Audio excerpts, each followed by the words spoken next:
Hi everyone, Chris here, and we're talking today about how we can leverage storytelling in instructional design to make our designs that much more effective.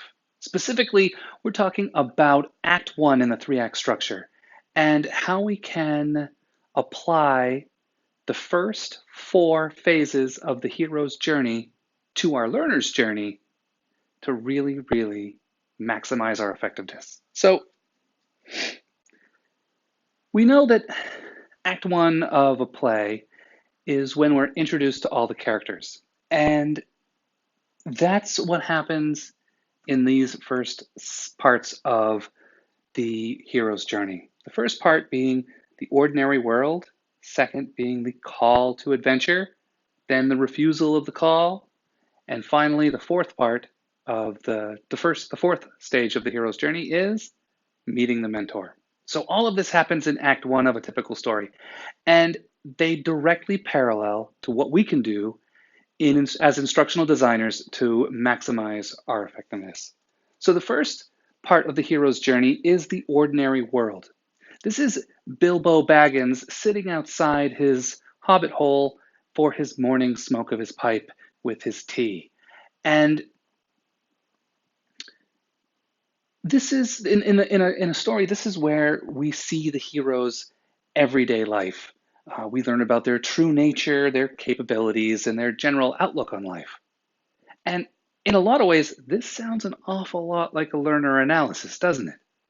So the first part of a quality learner's journey is for us to learn about our learners. So the second part of the hero's journey is the call to adventure. And this is when something disrupts the ordinary, wonderful life. And, sometimes it's dramatic and sometimes it's mundane. It can be something in the Hobbit where all of the dwarves show up. That's pretty dramatic. Or it could be in another story, just a phone call, and you may not even hear what's on the other side of the phone call. For instructional design and learning and development, this is often the needs analysis. This is what exactly are the shortcomings? What is missing? And it could be the introduction of something new, a new piece of software, a new procedure. It could be the introduction of new people. All kinds of different changes can happen to disrupt the status quo. Or they could just be raising our standards, which is a wonderful thing to do as well. The third stage of the hero's journey is the refusal of the call. Our hero has been called to adventure, and just like Bilbo Baggins, he says, no, no, no, no, no, no, no, no, no. I'm not doing that. I'm not doing that, and you can't make me.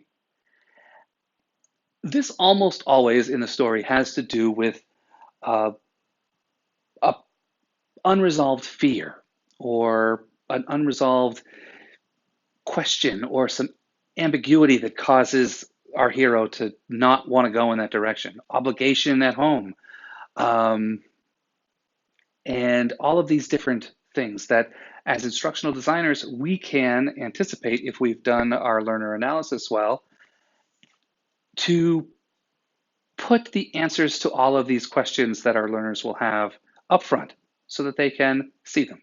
And also, knowing that this is going to happen, that there will be resistance to our trainings,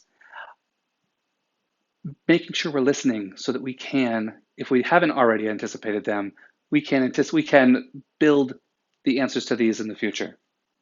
And then the fourth stage of the hero's journey, at least the fourth that we're going to cover today because there are 12 and we will keep going tomorrow. The fourth stage is when our hero meets their mentor. Hey, mentor's like a teacher, and you look an awful lot like a teacher, even if you're hiding behind some development software.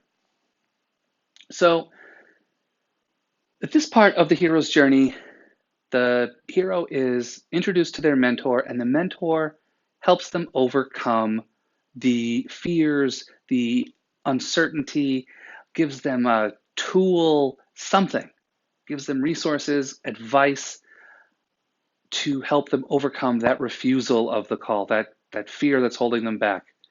And this is where we step up And we've leveraged our learner analysis and looking at our learner in their world, um, identifying the call to action and what is going on in their world that is going to make our learner need to rise to this challenge, acknowledging their refusal, their fears, their uncertainty. And then here, at the fourth step of the hero's journey, they meet their mentor, which is us, and we have to address those fears and those concerns and help them move forward. So, tomorrow we're going to continue with the next couple of phases in the hero's journey, which parallels our learner's journey almost exactly. So, looking at these are all things that we can do, and we can keep going tomorrow. And I will talk with you then.